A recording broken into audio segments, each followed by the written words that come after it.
우주가 마치 홀로그램과 같은 구조로 되어 있다고 확신하게끔 봄을 이끌어온 행로는 물질의 경계인 아원자입자의 세계에서부터 출발했다. 양자 물리학자들이 발견한 한 가지 놀라운 사실은 물질을 더 잘게 쪼개면 마침내 그 조각들, 전자, 양자 등은 더 이상 물체의 성질을 갖지 않는다는 것이었다. 전자가 때로는 단단한 작은 입자인 것처럼 행동할 때도 있지만 물리학자들은 전자가 말 그대로 크기가 없다는 사실을 발견했다. 이것은 보통 사람들로서는 상상하기 힘든 일이다. 왜냐하면 우리의 존재 차원에 있는 모든 것이 일정한 크기를 가지고 있기 때문이다. 물리학자들이 발견한 또 하나의 사실은 전자가 입자로 나타날 수도 있고 파동으로 나타날 수도 있다는 사실이다. 양자의 성질 중에서도 특히 봄에 흥미를 끈 것은 서로 무관해 보이는 아원자 사건들 간에 존재하는 듯한 상호 연결성이라는 기이한 상태였다. 그 가정은 양자 물리학의 기초를 닦은 인물 중에 하나인 덴마크의 물리학자 닐스 보어가 세운 것이었다. 보어는 만일 아원자 입자가 관찰자가 존재할 때만 나타난다면 입자의 성질이 그것이 관찰되기 전부터 존재하고 있다고 말하는 것 또한 의미 없는 일임을 지적했다. 만일 아원자 입자가 관측되기 전까지는 존재하지 않는다면 그것을 더 이상 독립적인 물체로 생각할 수 없다. 그 입자들은 하나에 분리되지 않는 개의 일부이며 그것을 달리 바라본다는 것은 무의미한 일이었다. 그는 전자와 같은 입자들이 관찰자들이 없어도 실제로 존재한다는 가정에서부터 출발했다. 그는 또 보호가 둘러놓은 금단의 벽 너머에 과학이 발견해 주기를 기다리고 있는 더 깊은 실제, 즉 아양자 차원의 세계가 존재한다고 가정했다.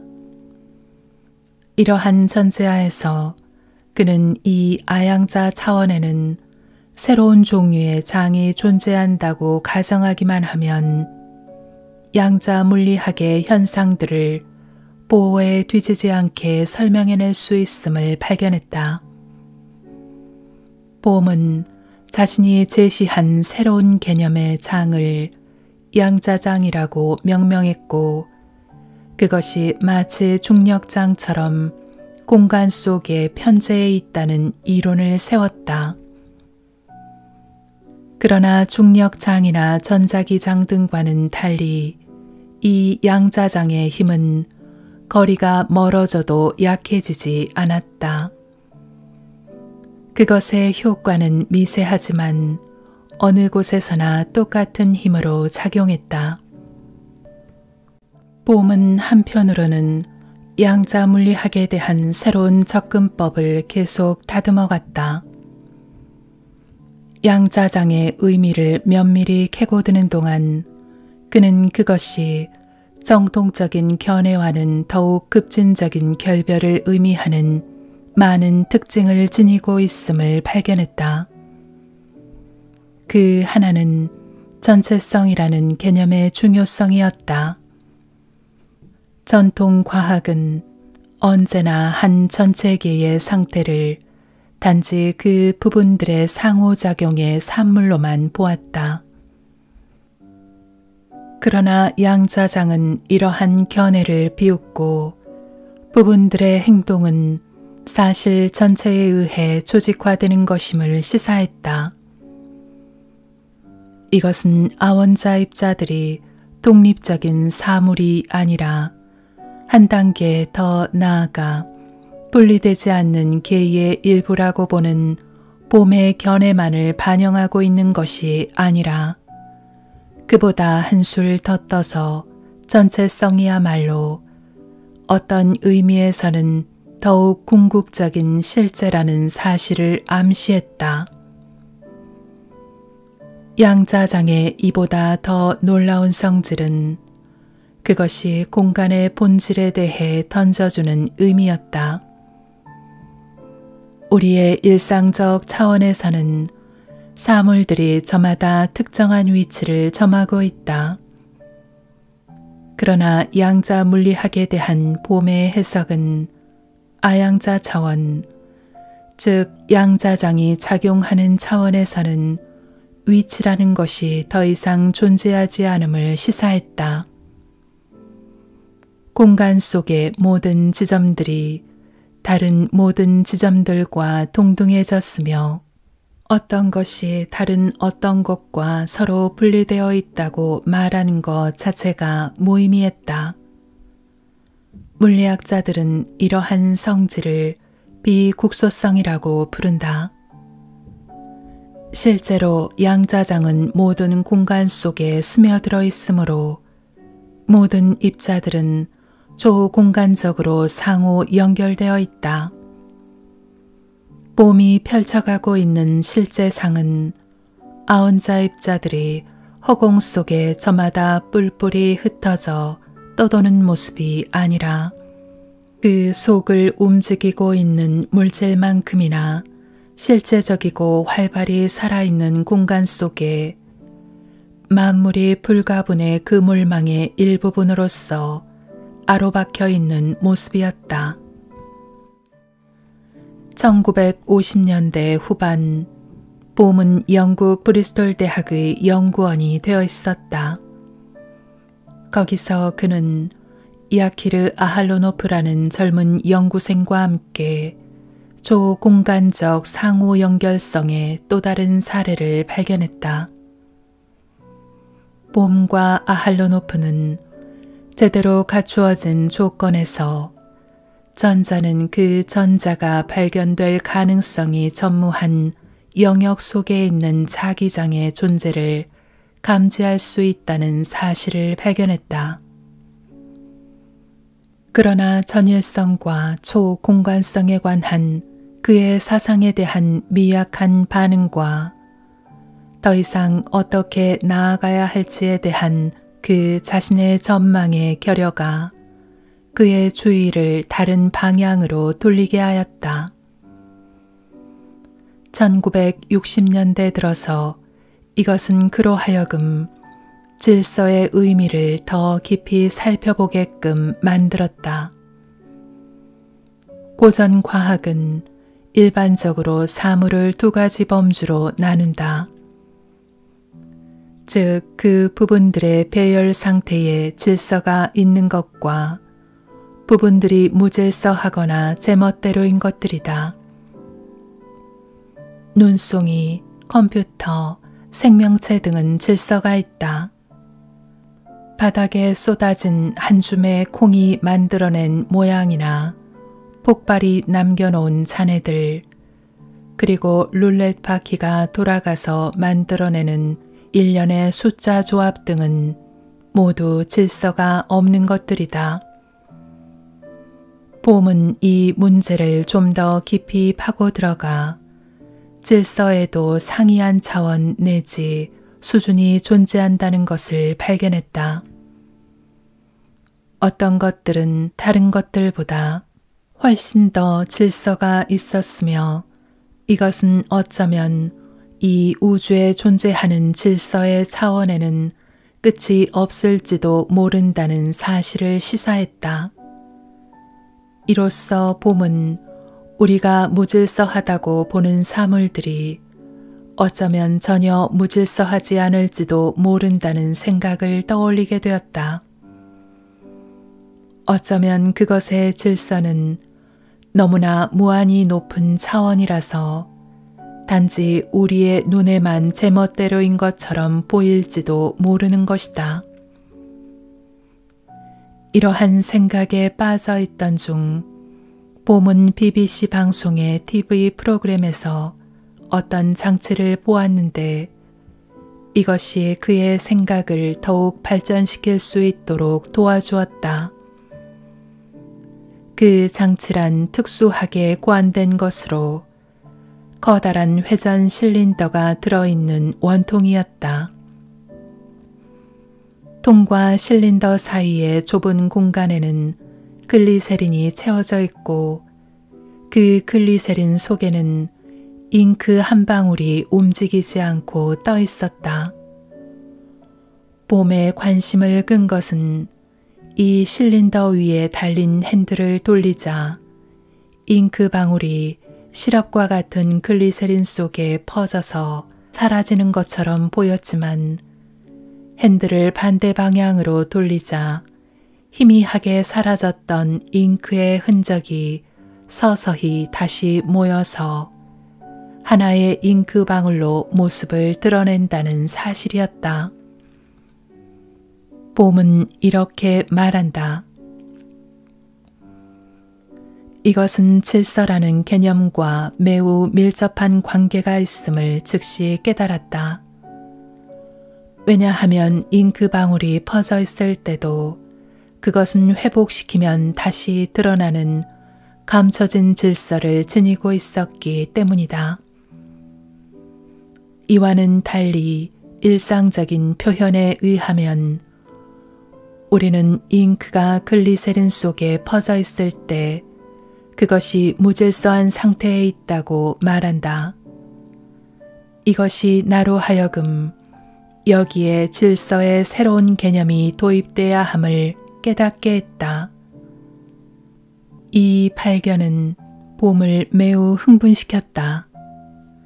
왜냐하면 그것은 그가 고민하고 있던 많은 문제들에 대한 새로운 시각을 제공해 주었기 때문이다.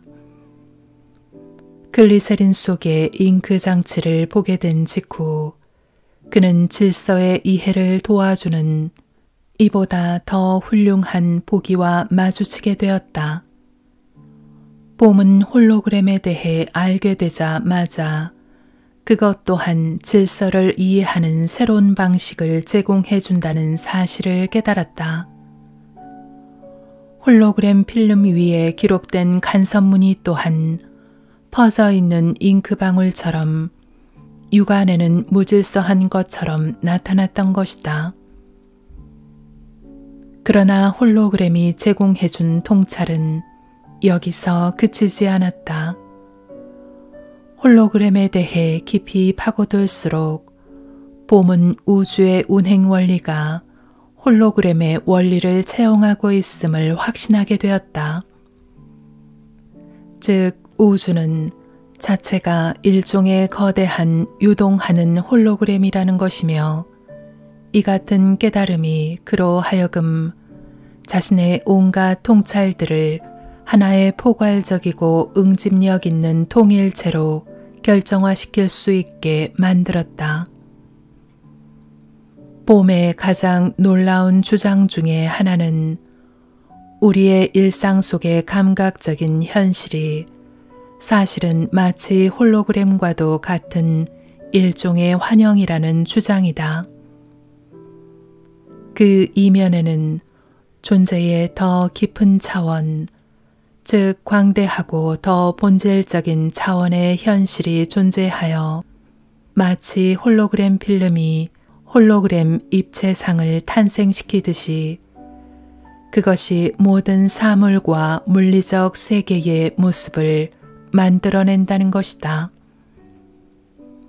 봄은 이 실제의 더 깊은 차원을 감추어진 접힌 질서라고 하고 우리의 존재 차원을 드러난 펼쳐진 질서라고 부른다.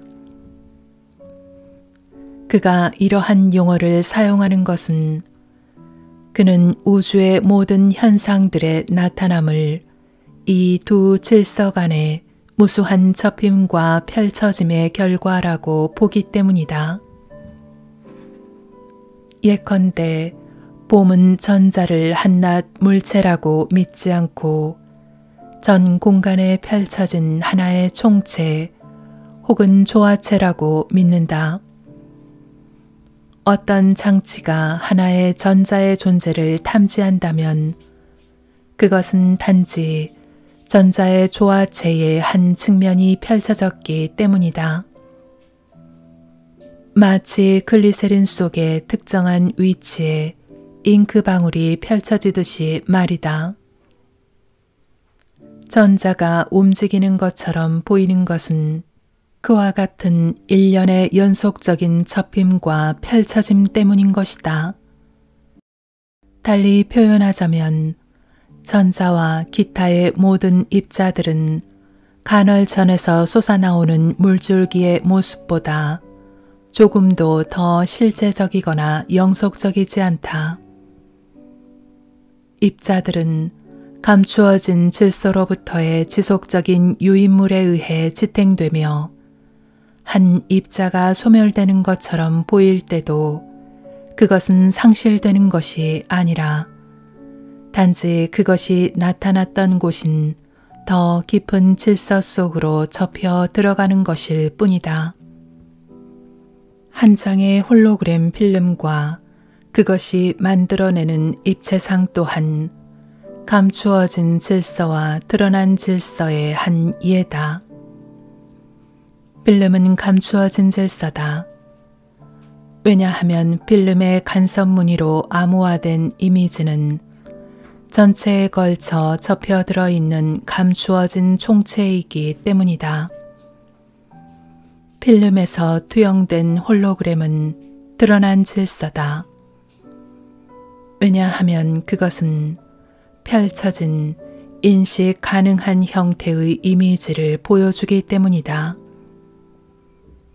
두 질서 간의 연속적인 교본의 흐름은 예컨대 전자와 같은 하나의 입자가 다시 감춰진 질서로 접혀 들어가고 한편으로는 다른 입자, 즉 광자가 펼쳐져서 그 자리를 차지하는 것으로 볼 수 있다. 그것은 또 양자가 어떻게 입자나 파동의 형태로 나타날 수 있는지도 설명해 준다. 봄에 의하면 두 가지 측면 모두가 양자 조화체 속에 깃들여 있다. 다만 관찰자가 그 조화체와 상호작용하는 방식이 어떤 측면이 펼쳐지고 어떤 측면이 접혀 있도록 할 것인지를 결정한다. 이처럼 양자가 취하는 형태를 결정하는데 관찰자가 하는 역할은 보석 세공가가 보석을 가공하는 방식에 따라서 보석의 어떤 면은 드러나고 어떤 면은 감춰지는 사실보다 조금도 신비할 게 없는 일일지도 모른다. 홀로그램 방식으로 조직된 더 깊은 차원의 질서가 존재한다는 가설은 또 아양자 차원에서는 실제가 초공간적인 성질을 띠게 되는 이유도 설명해 준다. 앞서 살펴보았듯이 어떤 것이 홀로그램 방식으로 조직되면 위치라고 하는 모든 겉껍질은 무너진다.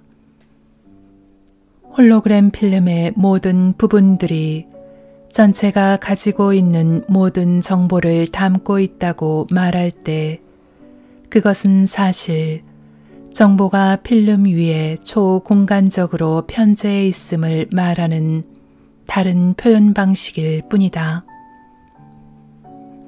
그러므로 우주의 구조가 홀로그램 원리로 되어 있다면 우주 또한 초공간적인 성질을 지니고 있을 것으로 생각할 수 있다.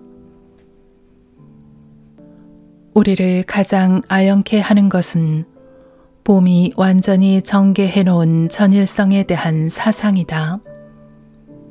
봄은 우주 속의 만물이 감추어진 질서에 이음새 없는 홀로그램적 직물로 짜여 있으므로 우주를 부분들의 조합으로 보는 것은 간헐천에서 솟아나오는 물줄기를 그 샘물과 분리된 것으로 보는 것만큼이나 터무니없다고 믿는다. 전자는 기본 입자가 아니다. 그것은 홀로그램의 한 측면에 붙여진 이름에 지나지 않는다. 실제를 부분들로 나누고 거기에다 이름을 붙이는 것은 인습의 산물이며 임의적일 수밖에 없다. 왜냐하면 장식 카페트 속에 다양한 문양들이 서로 분리되어 있지 않은 것처럼 아원자 입자들 그리고 우주 속의 다른 모든 것들은 서로 분리되어 있지 않기 때문이다. 이 사실은 심오한 의미를 지니고 있다. 아인슈타인은 일반 상대성 이론에서 시간과 공간이 분리되어 있지 않다고 말하여 세상을 놀라게 했다. 그것은 서로 매끈이 이어져 있으며 그가 시공간 연속체라고 이름 붙인 더 큰 전체의 부분들이라는 것이었다. 봄은 이러한 생각에서 한 발 더 크게 도약한다. 그는 우주의 삼라만상이 단일 연속체의 부분들이라고 말한다. 드러난 질서 속에서는 사물들이 분리되어 있는 것처럼 보임에도 불구하고 낱낱의 사물은 다른 만물의 이음새 없는 연장이며 궁극적으로는 감추어진 질서와 드러난 질서 그 자체조차도 서로 하나로 융합되어 버린다. 당신의 손을 살펴보라. 이번에는 당신의 옆에서 비치는 램프의 빗줄기를 바라보라. 그리고 발 밑에 엎드려 있는 개를 바라보라.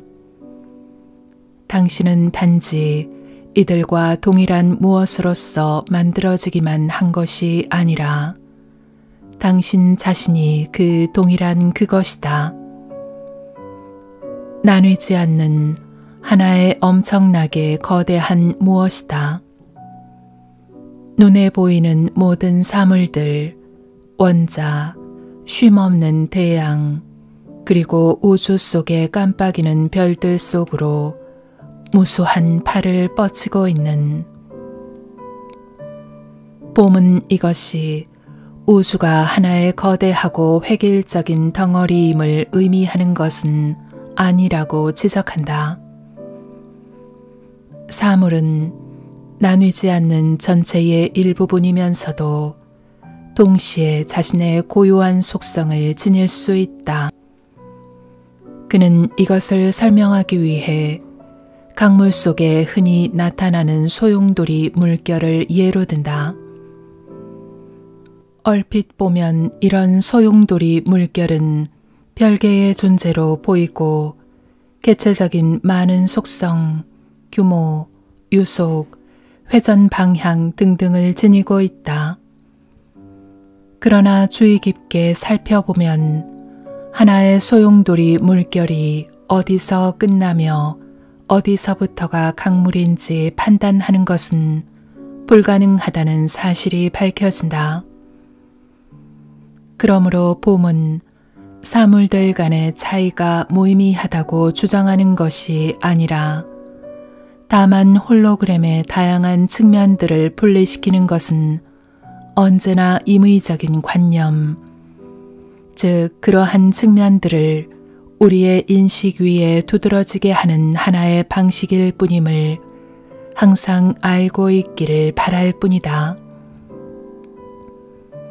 봄의 홀로그램 우주는 양자 물리학이 물질을 깊이 파고 들어갈 때 상호 연결성의 이해를 그토록 자주 발견하게 되는 이유를 설명해 줄 뿐만 아니라 다른 많은 수수께끼들도 한꺼번에 풀어준다. 그중 한 가지는 의식이 지니고 있는 것으로 보이는 아원자 세계에 대한 영향력이다. 앞서 보았듯이 봄은 입자가 관찰되기 전에는 존재하지 않는다는 생각에 반대한다. 그러나 그는 본질적으로 의식과 물리학을 한데 묶는 일에 반대하지는 않는다. 다만 그는 대부분의 물리학자들이 그것을 그릇된 방식으로, 즉 다시금 실제를 쪼개어 하나의 분리체인 의식이 또 다른 분리체인 아원자 입자와 상호작용한다는 식으로 인식하는 경향이 있다고 본다. 그러한 모든 것들이 홀로그램의 다른 측면들이기 때문에 그는 의식과 물질이 상호작용한다고 말하는 것 자체가 의미가 없다고 느낀다. 어떤 의미에서는 관찰자가 관찰되는 것이다. 관찰자는 또한 측정 장치이자 실험 결과이자 연구소이자 연구소 밖을 지나가는 산들바람이다. 사실 봄은 의식이 좀 더 미묘한 형태의 물질이라고 믿는다. 그리고 이 둘 간의 모든 관계의 토대는 우리가 존재하고 있는 현실 차원이 아니라 감추어진 질서의 깊은 밑바닥에 깔려 있다고 믿는다. 봄은 말한다. 형체의 활동력을 불어넣는 것은 마음이 지닌 가장 특징적인 성질이며 우리는 이미 전자에서 마음과 비슷한 어떤 것을 발견했다. 이와 마찬가지로 그는 우주를 생물과 무생물로 나누는 것 또한 무의미한 일이라고 믿고 있다. 생물과 무생물은 불가분하게 서로 엮여져 있고 생명 또한 우주라는 총체의 전반에 깃들여 있다.